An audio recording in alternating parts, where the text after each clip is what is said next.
NCAA Pick'em Boys 2025, week 11. We are at the end, close to the end.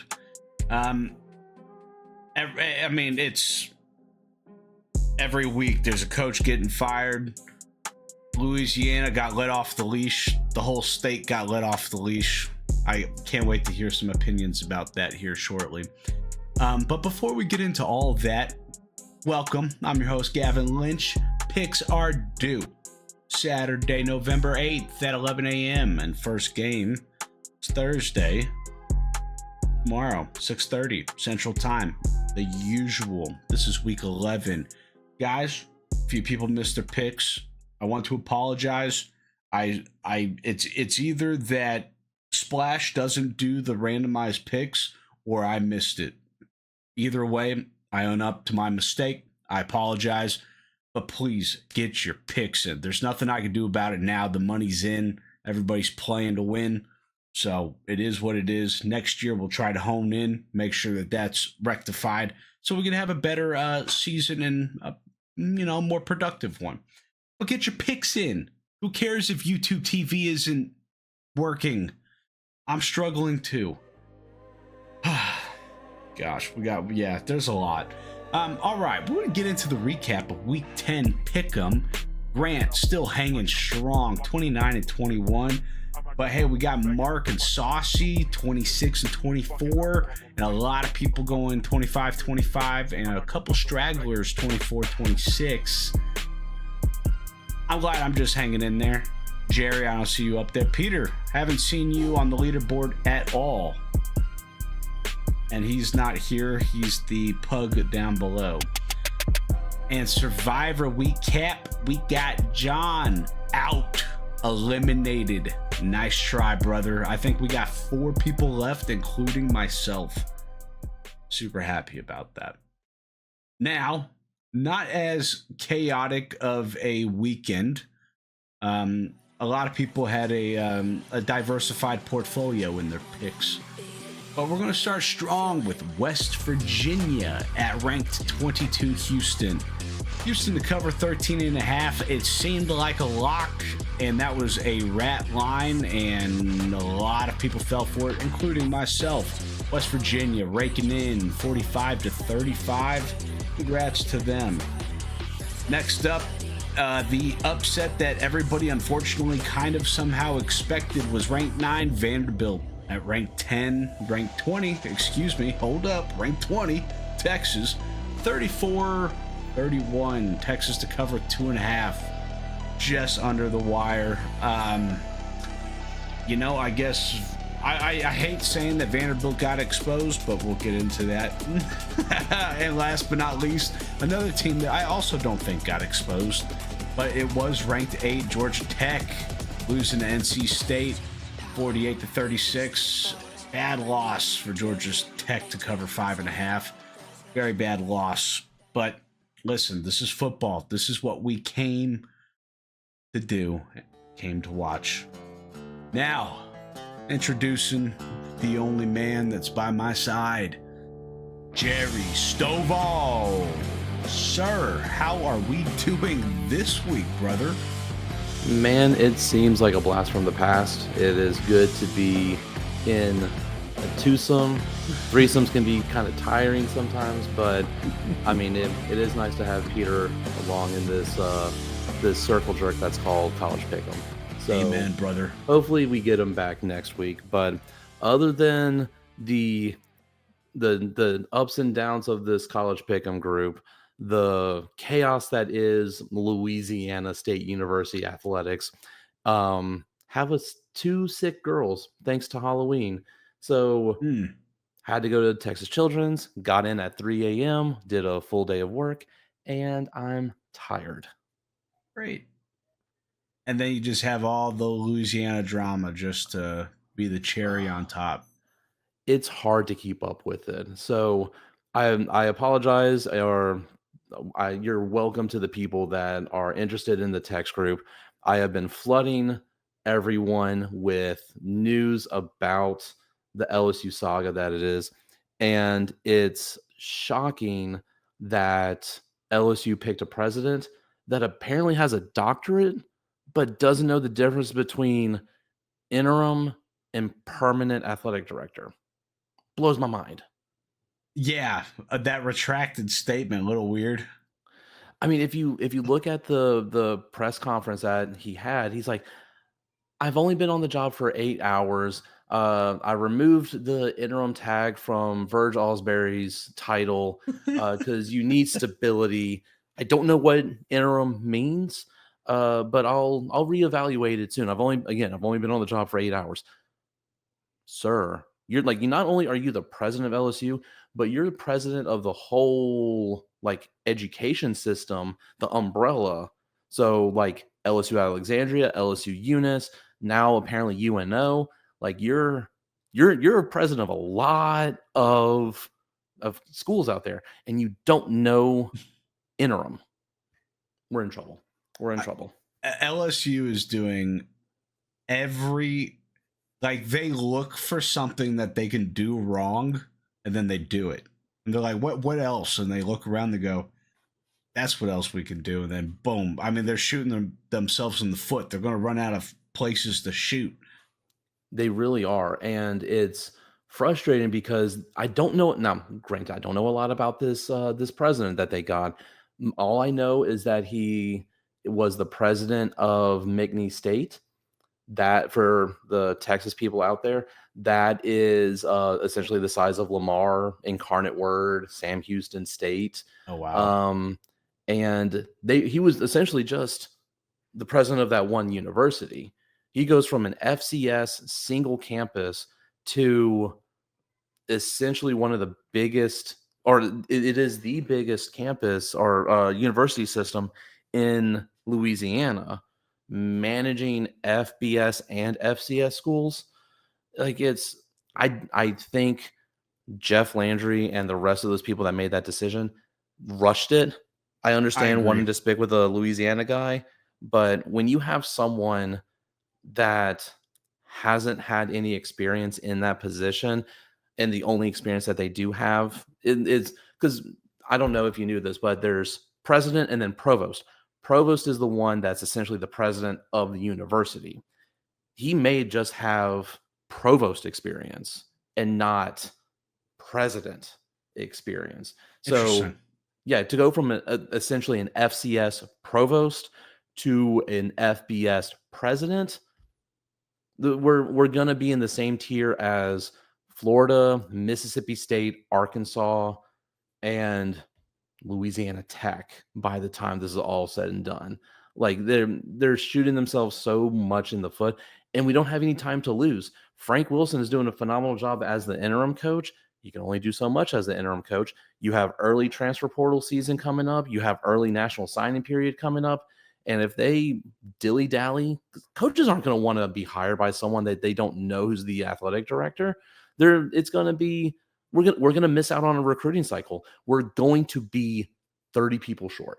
No, I hate to say it. I legit think that, like, all of this drama, which, listen, everybody else fired their coach and there's nothing to it.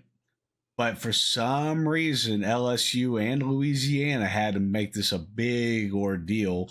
Now, to the point where you might be setting yourself back like years, like, Decades even. yeah, like that this needs to be solved. Just like YouTube TV and ESPN. This is to ESPN. Thank you. It's ESPN, It's not all YouTube. ESPN because they, listen. I get it. As a business owner, they're like, listen, we know we're the most watched channels right now because it's sports, so why not charge the arm and the leg? Now, my theory was, or not a theory, my wish is that these people that negotiate all this, because it happens every year with different channels, that they do it in the summer.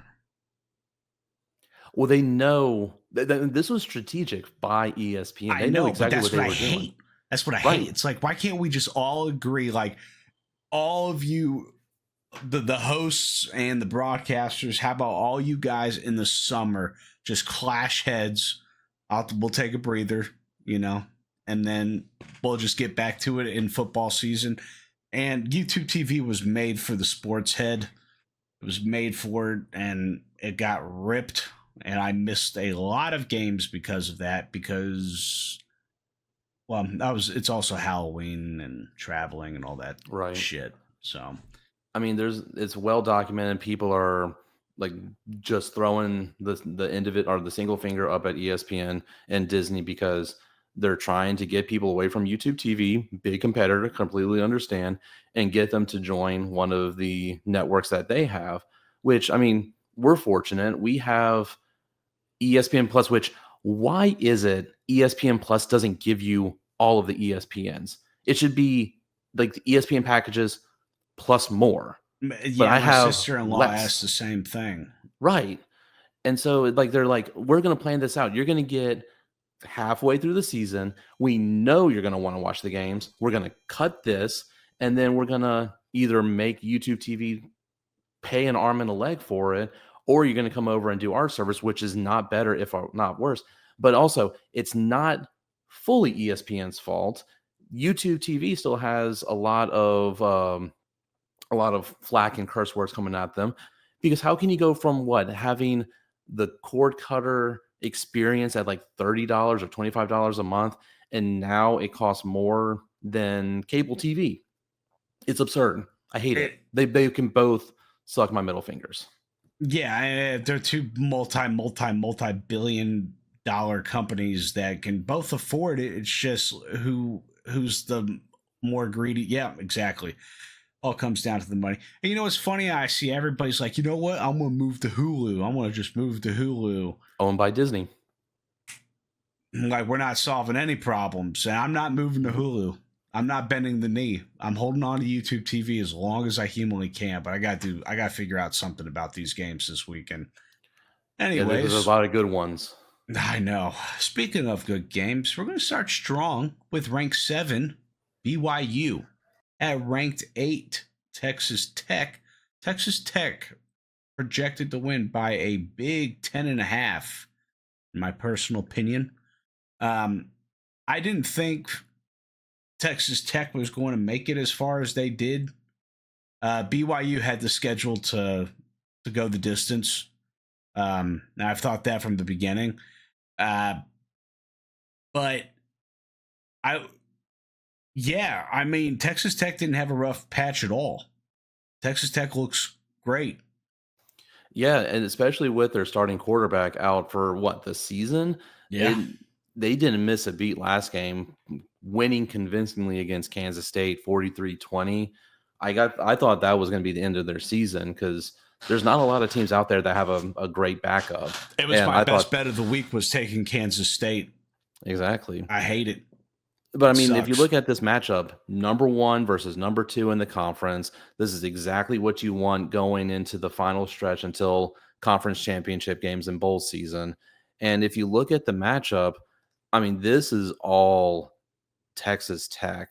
Their offense kills BYU's defense all the way through.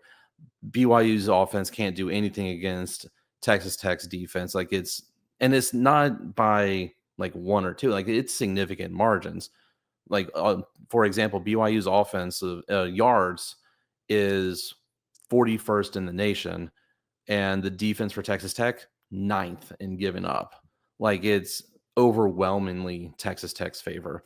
Now, for the people that are struggling with this game is on ABC.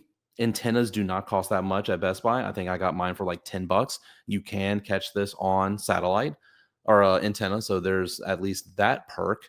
And Um, ABC is owned by Disney. So if you have YouTube TV and you're trying to catch it on ABC on YouTube TV, you're not getting it. So an antenna, stick your tongue out. It's the only way it's going to work.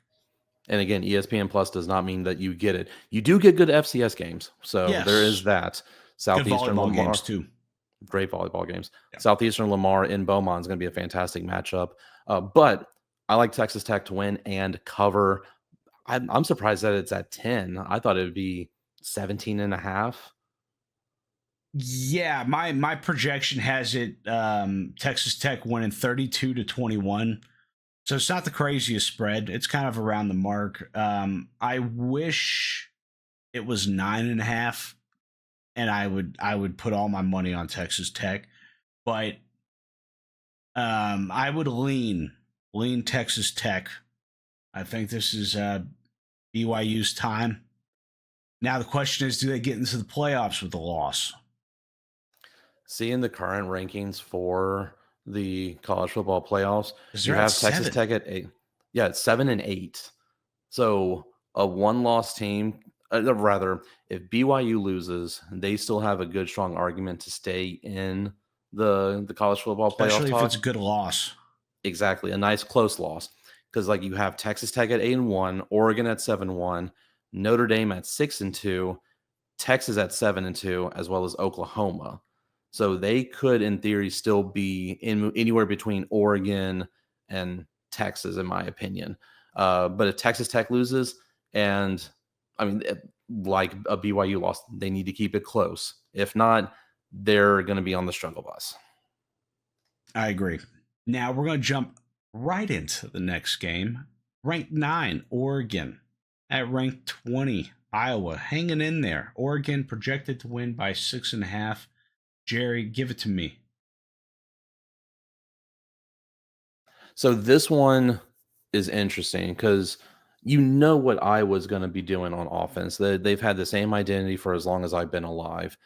But seeing Oregon lose to Indiana, but then also like against Wisconsin, only 21 points. I That's know.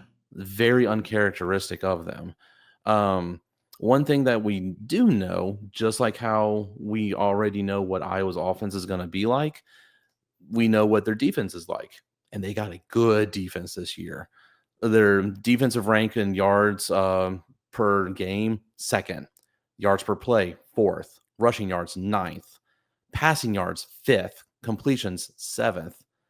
Like they have a great defense and they match up very well against Oregon's offense. Where it's going to be a struggle is, can Oregon keep Iowa's offense off the field? Because Iowa's going to be running that ball. They're going to try to hold on to possession. I know for A&M fans, they hate when I reference this, but Appalachia State, they're going to App State it. They have For to real. keep that clock going. And if Oregon can keep the ball in their possession, they don't have to be quick to score. They just need the time of possession. If they do that, they should win. And I mean, with it currently being at what, 6 points in Oregon's favor, Six and a like it's half. 6.5. I mean, that's ultimately just like pick a winner. Um, with this game being in Iowa, and this one is on CBS, so another antenna game, Yep. mind that.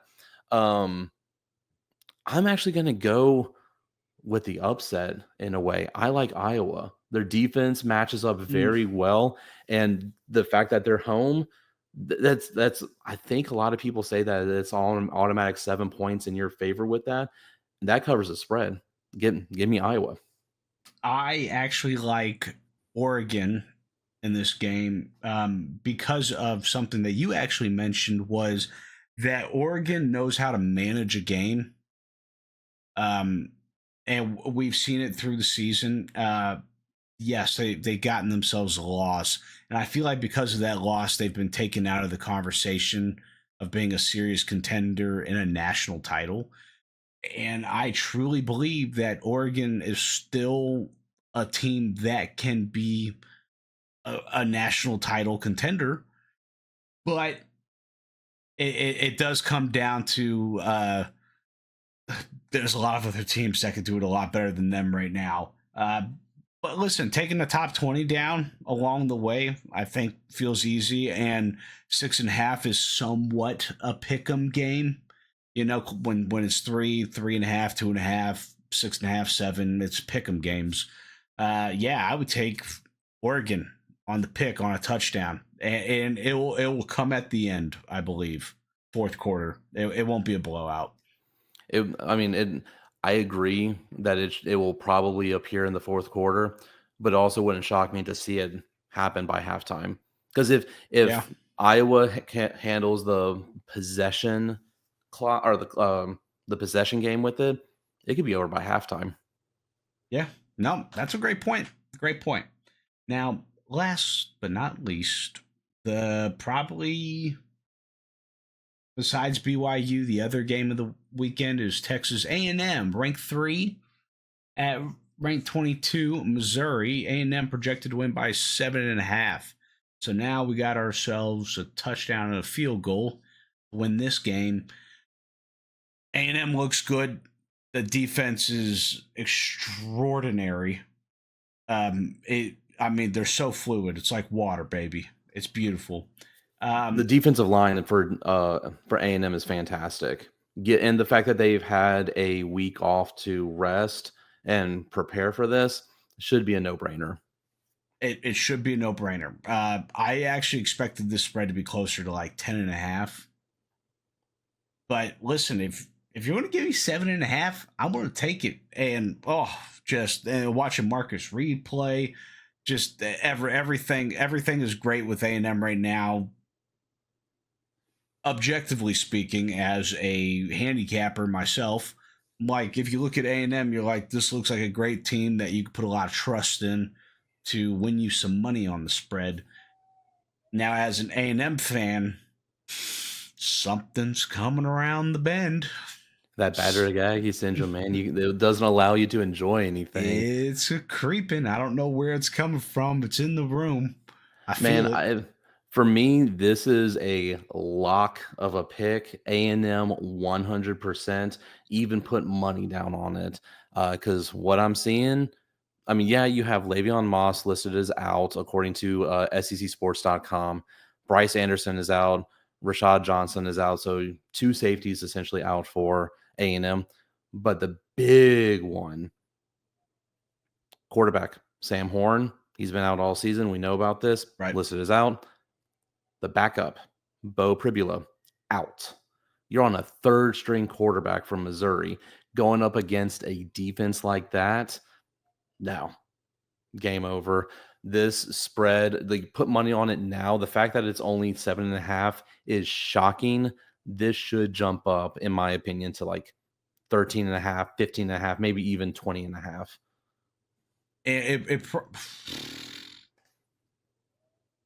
And while you look that up, since we've been talking about it, another antenna game, A&M Missouri 2:30 ABC, right before LSU Alabama at 6:30 on ABC. So at least 2 of the 6, 1, 2, 3, 4, 5. Yep, 2 of the 6 SEC teams playing on an antenna game, so you are able to catch it. I mean, everything else though. I mean, do you really want to watch Florida Kentucky at 6:30? No. Or Ole Miss the Citadel? No. Maybe Mississippi State versus Georgia because Georgia has been lucky with I mean 9 lives at this point. Let's see them actually crash and burn in Starkville. An ESPN PR Twitter page literally tweets like the football schedule and goes, "Hey, for all the YouTube TV people, guess what you're missing out on?" And you're like, y'all, I cannot believe the nerve for them to do something like that. Right. Also, the spread. Now, Splash has to hook them, or not hook them, give them a half. That way we don't have wins and losses. Or, I mean, pushes, excuse me. A&M is at 7. It came out at 7, hasn't moved from 7. Which that's shocking. Yeah, well, I think that's a lot of battered Aggie gamblers out there that just know that something's coming. But listen, Missouri 6-3 against the spread, so it's not the craziest thing in the world. My AI projection has A&M winning 27-23, only by 4. That's shocking. And that's a 57% probability on mine, and that's usually something that I should bet on.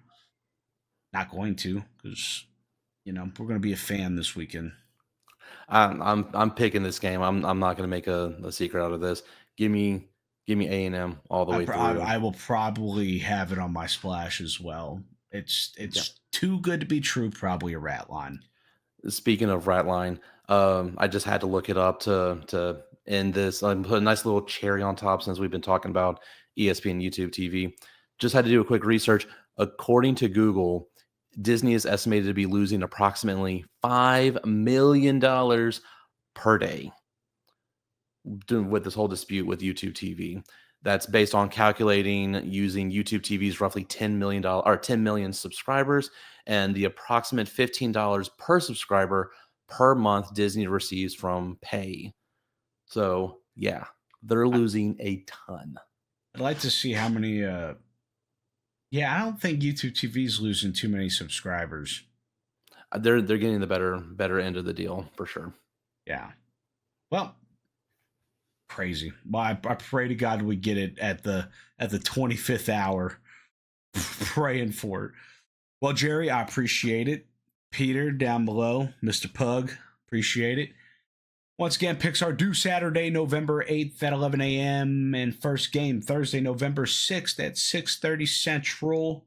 You know the drill. We gave you a fast episode. Let's have a great week 11. Set a reminder on your phone for the picks. They're due at 11 a.m. Okay? And once again, happy picking.